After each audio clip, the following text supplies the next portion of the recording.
Hello everyone, welcome to our channel. ఈ పెద్ద వంకాయతో అయితే చట్నీ అయితే చేశారు కదా, నేను కూడా ట్రై చేద్దామని చెప్పేసి అయితే పెద్ద వంకాయని తీసుకొచ్చి నీట్గా వాష్ చేసుకొని ఆయిల్ పెట్టేసి ఇంకా గ్రిల్ పై అయితే పెట్టుకొని అన్ని వైపులా మంచిగా కాల్చుకున్నాను.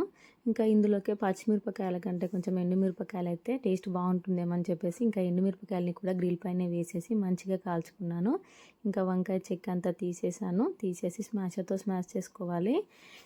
ఎండుమిరపకాయలేమో చేయితో నలుపుకోవాలి. ఈ విధంగా నలుపుకొని ఇంకా వంకాయని స్మాష్ చేసుకున్నాం కదా, అందులోకి ఈ ఎండుమిరపకాయల పొడిని వేసుకోవాలి. అలాగే సన్నగా కట్ చేసిన ఆనియన్, చింతపండు గుజ్జు, ఉప్పు, పసుపు కూడా వేసుకొని చేయితో మంచిగా కలుపుకోవాలి.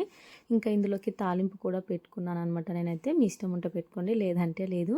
ఈ చట్నీ చేసేటప్పుడు అయితే కొంచెం ఎండుమిరపకాయల కారాన్ని అయితే చూసి వేసుకోండి. నాకైతే తెలియకైతే కొంచెం ఘాటు ఎక్కువగా ఉన్న మిరపకాయలు అయితే వేసాను అనమాట. సో కారం అయితే చాలా ఎక్కువైపోయింది అనమాట ఈ చట్నీలో అయితే.